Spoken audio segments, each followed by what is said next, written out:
Okay, so about hockey. What was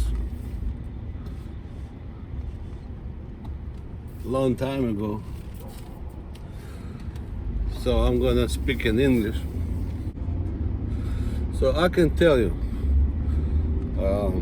I started to skate long time ago when I was a kid.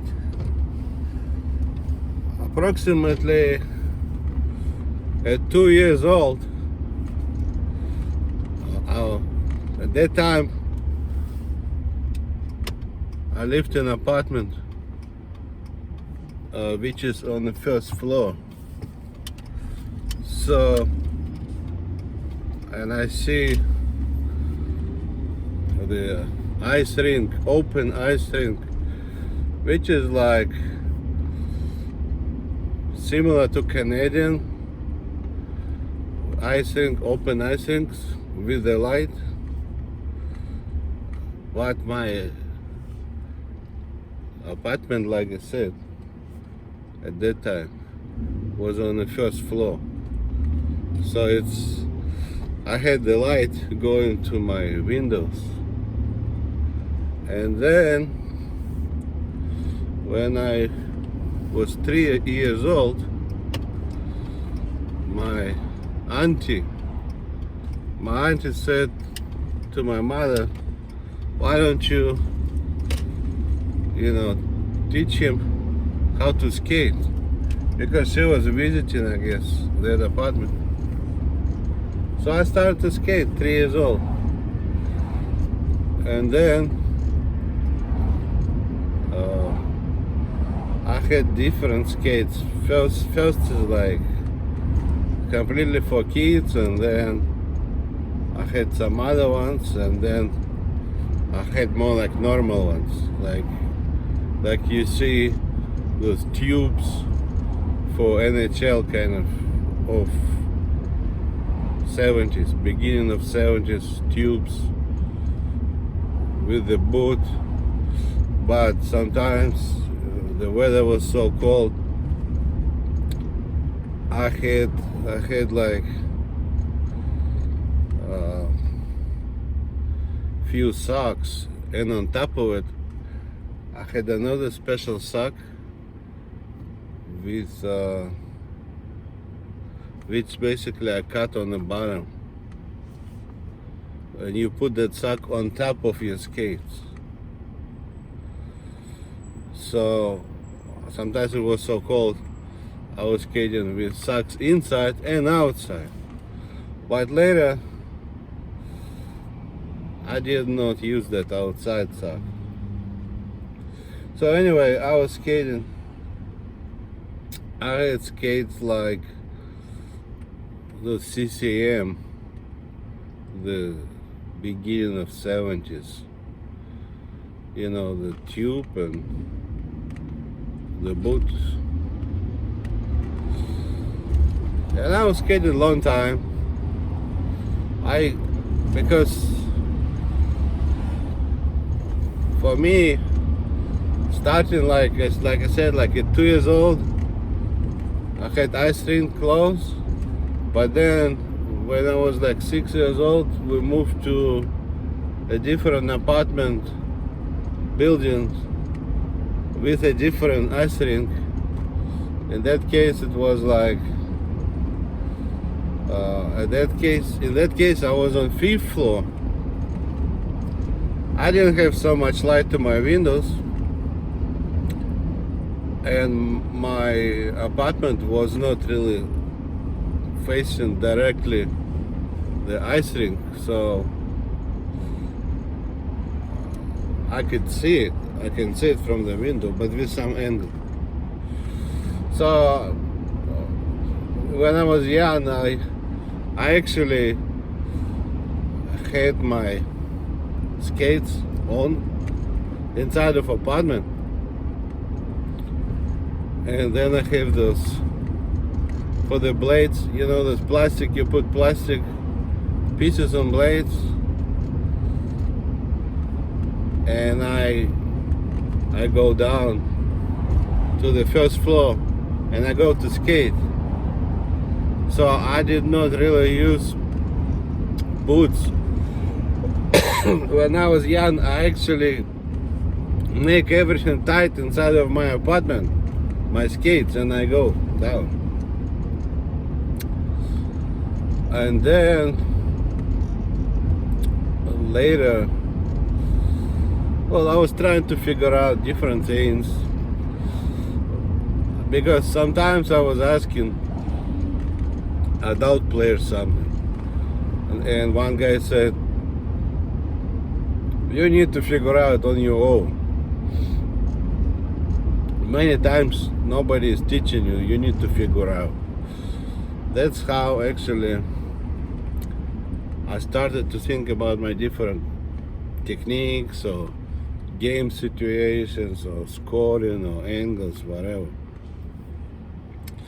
So my childhood experience is not really what I've seen later. It's like you go to a team, they have few drills and they have warm up. Sometimes no drills, just warm up, and you play a game. And the coach will tell you, you change, you go, you come back, you go, you come back, stuff like this. So my own experience is when I was by myself, not going to the coach and some team or whatever, because normally, like I said, they have warm up and play the game. But beside that, you can have the same game with the same people, not during the special organized time with the coach. It's kind of an open ice rink, you play but there is no coach. So I had a lot of those kind of situations. No coach but played. We divide how many people. If not enough, we played 3 against 3 or 4 against 4. So I was trying to get better, try to score from different angles or from far away, or I was trying to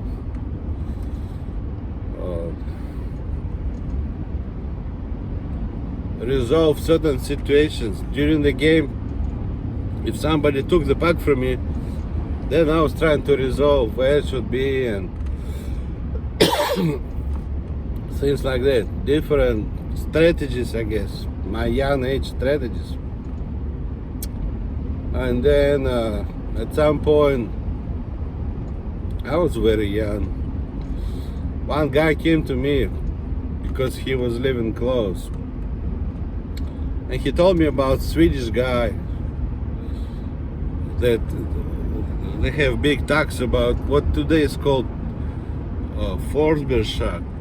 I don't know, it was some kind of issue. Who can use, who cannot use, blah, blah, blah. Basically, he told me. I was maybe 10 years old, 9 or 10 years old, something like that. So he told me about that shot, but that was Swedish guy. From what I see, they say Forsberg, but that Forsberg, they said he got it from Swedish guy. I don't know who is who, but I'm talking about the guy. I don't remember his name. Maybe Forsberg, maybe not. I don't know. But that guy was in 70s. I would say 76, 77, 78. He was in Sweden. And I want to see, well, the guy who told me about his shot, he told me how it looks like. Left and then right score. It's kind of tricking to one way but scoring another way. Excuse me. But then I had different different things, you know, in my mind, I guess. And I want to see how it is. But that he was playing for Sweden, where I lived. At that time, I lived with Datsuk, Pavel Datsuk. That's Yekaterinburg, basically, region. And my auntie, who told, I have 190 there. I have some relatives in Ukraine and some relatives there, which is actually Asia. It's considered as Asia. It's close to Kazakhstan. So my auntie is not from Yekaterinburg, but she is from another region bordering with Kazakhstan, basically. Anyway, so I was living there, but that Swedish guy, it's not every day you can see that guy, because normally in that region they don't really show foreign games every day. I had to write a certain time and day, because I've seen certain schedule. They tell schedule in advance for TV, so I had to write a certain time and date for that particular game. It was not during normal hours, because during normal hours they have like at night, where I live at night, they had hockey for regional hockey, not the foreign one. For foreign one, the TV time was different. So I basically wrote there, and later I saw him playing, particular guy, but I had to wait a long time. It's not like he was using every single time he's doing it. It was like sometimes he was shooting normal way, but I've seen how it was done. So I basically remember to Sweden, they had like, I think 3 crowns or something. So I do remember, and from that time, because one guy told me there is some kind of problem. You can check on it, because I don't remember. I don't know the whole talk, because I was young, like I would say 10 years old or so, maybe 9, 10, whatever. So, and they had talk about who can use, what team can use, or whatever. So I thought, you know, I don't want to go into that, because who can use, cannot use. So I will come to my own, different to his trick shots. So I started to think about trick shots beside whatever my well, Wayne Gretzky said, don't treat it as practice. I did not really treat it as practice,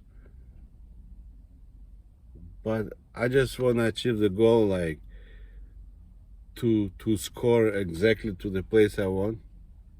So if I want to score like close to the gate bar, that's where I want puck to go, very close, but not really hitting the gate. Practice or not practice, for me it was just a goal to achieve. I don't know if I could call practice. At that time I didn't think about if I could call practice. It was not like me as some kind of Olympic champion is practicing whatever hours because head coach told me. It was not like that. I just go outside and I try to achieve or resolve something. Or I skate, because when you skate, you have certain ways to skate. Or I skated this way, or left, right, you know, going backwards or whatever. Practice, not practice. I guess it was just you want to achieve something to certain perfection. I would not really call practice, because I had no particular goal that was set by someone else for me to do. So I just go, I like it, I do it. So so I had, like I said, different, sometimes games, sometimes just trying to shoot better, to more precise, or from far distance, or more accurate, or I was playing, passes, more accurate passes, or things like that. And then I added those trick shots, working on my trick shots from young age. So before, like say 1980, it was Olympics. During Olympics, I was in Kiev, Ukraine. I've seen those different foreign buses going. They're from Europe. They're not Ukrainian. They're very nice looking. So I actually found about those trick shots, and I started to work on trick shots before 1980 Olympics.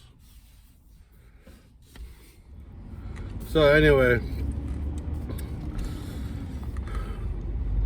I was skating, playing hockey. Then at some point, actually that happened before 1980.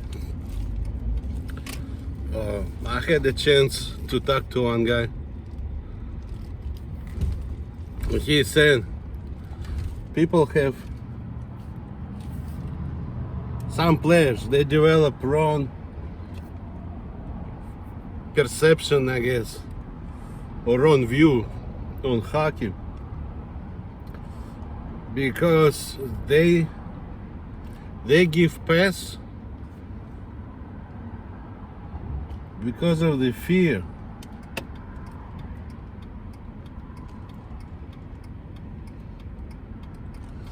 They see somebody's coming and they give pass. So according to his view, I guess, that would be given pass because of the fear. And it's not really right.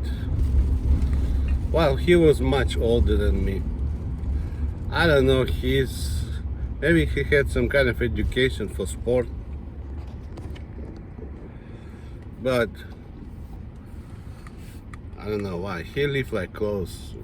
Apartment, not far away from mine. So from that point I started to think about not giving the pass because of the fear. So I started to change my game. Even if somebody is coming at me, I was trying to find a way to continue. So, and then I developed more and more. So if there is a hockey, like, let's say, like the open hockey, open ring. So I started to play with other teams have more players. I don't know what, my telephone is strange. So I started to play with other team has more players, and many of my games, like outside, like ring, the open ring, I play like 1 versus 6 or 1 versus 5, 1 versus 4. I think the biggest I had 1 versus like 11. But most of them like didn't have skates. They were running on the ice with boots, but because they're slow and I'm much faster, I was playing like, I think 1 versus 11, or maybe 12 even. So it's a big crowd of people, and me alone basically playing. So I was practicing like not giving a puck to somebody else, but that part, which is I can handle few players. So and then I developed my different ways. Some call it individual effort or personal effort or whatever.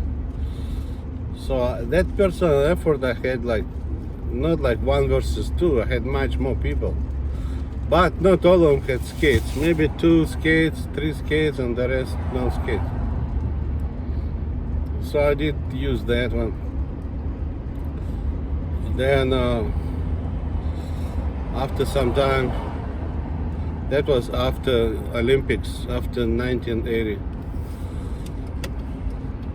I came to what is known as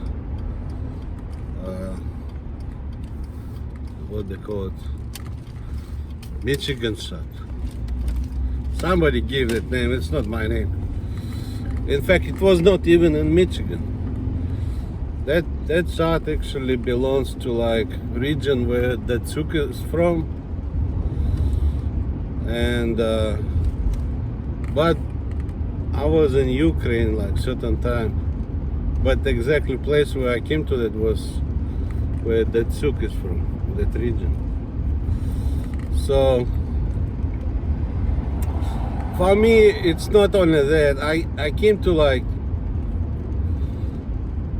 I think three different ways, uncommon ways, because I talked to some people. They told me if you want to consider as your, you need to be much different. So I did not see anyone shooting from the back of the gate. So I came to that shot like Malkin. It's actually from the back of the gate at some distance. He's like lightly throwing the puck on the back of goalie's shoulders. That's actually was belonging to private lessons. He could not just use it. Malkin or Panarin or Datsyuk or anyone from Ural, and I had people not only from Ural. The way they got it is like basically those coaches and what they call them, the scouts. They walk around. They told me, somebody told them I'm the best for the whole that small town, so they want to see. So basically, after a while, they want to see, but I don't want to show my techniques. I told them it belongs to my private lessons, because one of the player who was like on that level that you saw on TV overseas, they call right now like KHL or something. It's kind of like NHL. The guys that you see on TV, you turn on TV and he was playing for that league, was on TV. So that guy, from that guy I know that I can give my own lessons. They told me, not only him, but it was more than one day. I can give my own lessons. In fact, I had actually sometimes talk like suppose NHL people in America, like suppose NHL people come to me, want advice. They had like certain situations, they don't know what to do, and they told me, what do you think? So sometimes I was thinking, and then I might ask something, my questions to them. It was like questions versus questions. So I had that kind. But anyway, they told me that I can give my own lessons. So when I had different coaches walking, talking about me or what I do, whatever, or scouts, I told them anything they want me to show, that belongs to my private lessons. I can only show if somebody's paying money and basically taking lessons, then I can show, otherwise I'm not gonna show anything. Or then they want to play with me, so some of them they play with me. I did play with coaches much older than me. I could put like 3 or 4 of them and I'm alone. But they didn't have skates. It's like 3, 4 of them, but much older coaches for different teams on the ice playing with me alone, for instance. I told him even one time, I want to have 5 people. Give me 5 people. I'll play 1 versus 5. I will win you. They did not believe me. So I could win even much older coaches. But anyway, they want to know all my techniques and different trick shots, whatever. I don't know. It's not for free. If you take lesson, then yes. So many were asking this and that. I said, you have a coach at your club or whatever school, ask questions, because I'm not a teacher really. I do have my own different techniques, but I will charge you for that. So basically, many people no. One time, I told to one guy, he really want to take classes, and my mother came out, why do I ask people, kids for money? I said, because it's my private lessons. Oh no, we don't need that. You ask questions someone else, like your school teacher, because some schools they offer that after school hockey playing, so you ask them whatever. But basically many didn't want, but some of those, I believe, from Moscow, from Ukraine, and from like Yekaterinburg / Chelyabinsk, because it's considered as Ural, Yekaterinburg and Chelyabinsk. So like I said, Datsuk is from Yekaterinburg, but like Panarin, Malkin, Kuznetsov, they have more than that, I believe. They're from Chelyabinsk. But realistically, from Yekaterinburg, which is Datsuk area, to like Panarin or Malkin is like, on a bus, I believe, like 4 hours. But on a car, I could probably reach like in 2.5 hours, probably. It depends. If it's like winter time, maybe not. But the last time I was there was like over 30 years ago. From what I believe, from Yekaterinburg to Chelyabinsk is like 4 hours on a bus. Kind of like Greyhound bus with seats. It's not like city bus inside, like you take inside, like they're designed for the inside of the city. It's more like between cities bus with seats. So you take this, and anyway, so some coaches or scouts, from what I remember, they were like from Chelyabinsk area or from Yekaterinburg, looking at me, talking to me. But anyway, I agreed to some people. I believe one was from Moscow and from Ukraine, and maybe even from Chelyabinsk, Yekaterinburg. So basically, I will show, but if player will use it, they will need to pay for it. It's kind of like I show, teach, but pay later. They told me, yeah, that's possible. But I don't know how true that is, because I don't see any money, nothing. Maybe they couldn't fire me. Maybe they don't know my American addresses. Or they just don't want to pay. But I see my techniques, they were used by even Malkin, even Panarin, even that, what's his name, Svechnikov, which is not Ural, but it's kind of close to Ural. Like I said, that's not the Michigan shot, that's actually Yekaterinburg shot. Not only that, I had 3 kinds. One is like that kind, which called the Michigan, and another one, like I said, from the back of the gate, which can be even from the back of the gate, like I've seen Malkins. From the side, pop, slightly go to shoulder and dropping back.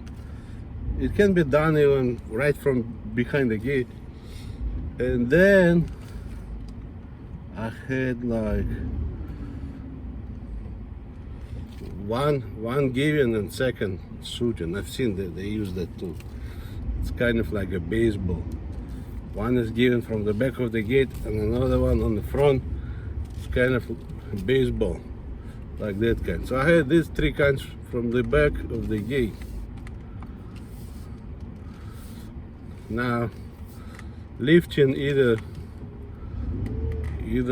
normal way or you hit the puck and it will be lifted. You hit the puck on the side. Basically, I had two kinds: lifting puck by pushing forward or by hitting back. So that's just for the back of the gate, but on front of the gate I had much more than that. I don't know why, I just decided to work on trick shots. Well, first of all, that Swedish guy, he was playing, and I don't know his free time on that open ice, but in my case I had a lot of free time on that open ice. I went to club to play sometimes, but even if I played at the club, my head coach was telling, after playing you go back to that free open ring and practice. So I did play at the club, I had that jersey, whatever. The head coach, oh, you go. But the most of my time I spent on open ring. I could skate anytime I want. Nobody told me go this way or go that way. So, but I would say in general on open ring I was doing forward, not really defense. But at the club I did sometimes defense. So for defense I have my ideas, but the head coach might have his own ideas.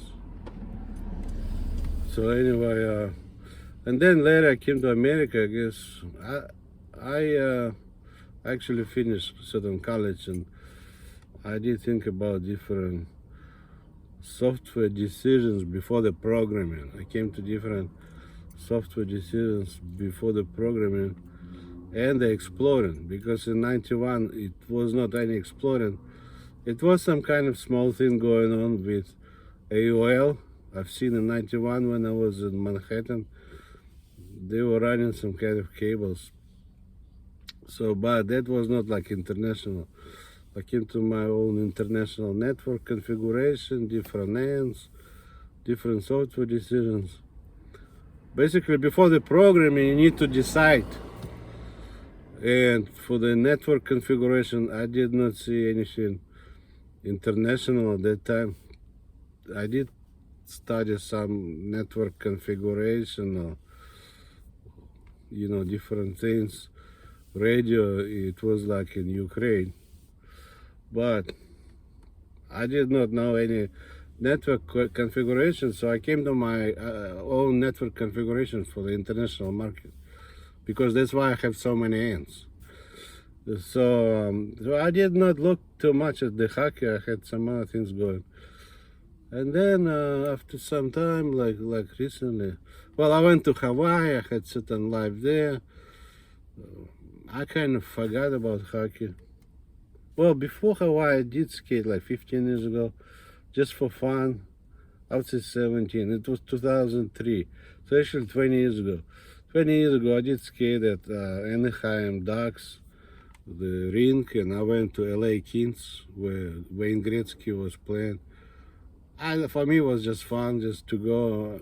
I had skates, Bauer skates, not the most expensive ones, but not the cheapest one. But I did like to have my own skates because I don't like those rental skates. So I did. I had a stick, whatever equipment, so I could have puck time or stick time, or I can have like, I guess, the freestyle. You don't need anything. You can just skate how it is, whatever you have. So I think that's what I did normally before Hawaii. But that was like 2003, maybe 2004. But then I left. I lived in Hawaii like maybe like 12 years or so. So I'm back, and then I'm back, and then I started to look at the YouTube videos, and I see a lot of my techniques I use. But those people were promising to pay, and nobody's paying. Even if I contact the players, nobody's paying nothing. And I don't like that fact. They used, and I have no money for them. It's kind of fooling me. Fooling me look like, yeah, you will get money, tell us everything. In reality, they don't pay anything. I see no money. Well, maybe they know my address. Well, I contacted some players. They could see my whatever, that messenger messages, whatever. So, and in general, in America, because I still don't know anything, like the house. I could move. I just rent here, and I could go to Hawaii, live there for 12 years. So I was renting, I guess, all my time. But I wish to buy something, but the prices right now are too much for California. You really need to pay cash a lot to get in, and you need to have a good job. Well, I don't have any job right now, actually. I need to get something. Anyway, so I go to store, but bought some stuff. So when I drive, I talk. I don't want to sit at home and keep talking about it. Sometimes I do, but not often. So what else? What I had strange overseas is like some people, from what I remember, some people said, "Oh, he knows you. That guy knows you." We had some kind of friends, like my parents had friends who knew someone living in Canada. I guess they're Ukrainians, or I don't know who they are. Basically, some of my parents' friends knew someone in Canada. It was some kind of talk there, and then I had some people looking at me telling, "Oh, that guy in Canada knows you," but I don't know much. I didn't know that. I had in my hands overseas, I had 50 Canadian dollars.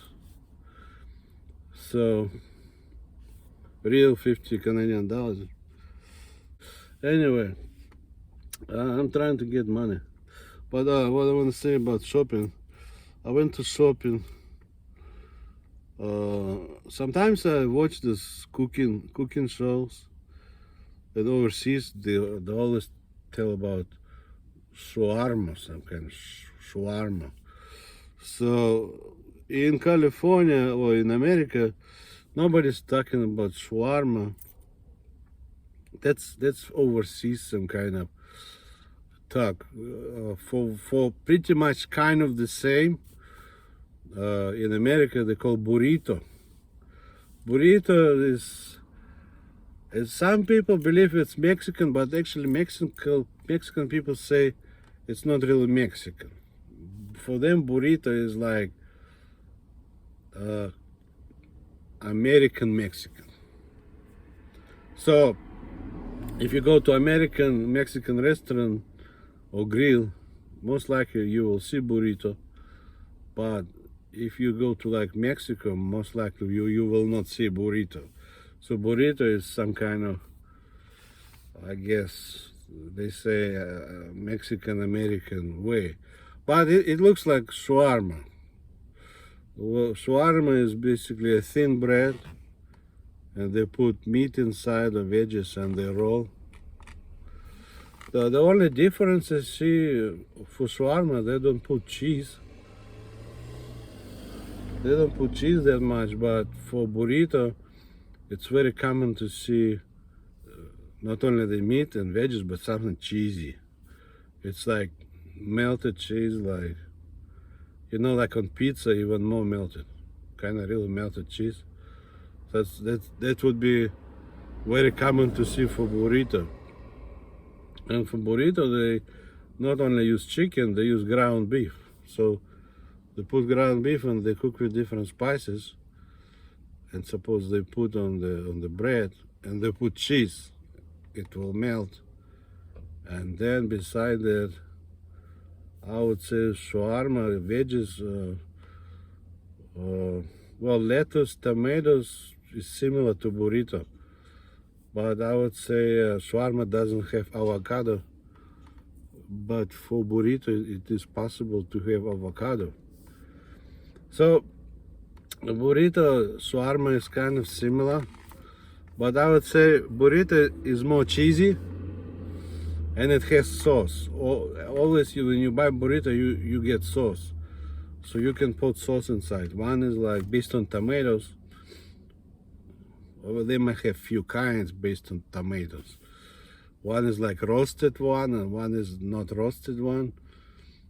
And another one, they have what they call tomatillo or something like that. It looks like a small green tomato, which if you make the sauce, it will be green sauce. It will not be red. But it's not like green pepper. It's actually special green tomatillos, but they're kind of different. So it's a green sauce, red sauce, then green sauce, like could be like tomatillo based, and then the third one would be avocado sauce, but they make it very watery. It could be avocado inside, like more normal, what they call for avocado is okay, they have salsa and they have another green one. So that green one with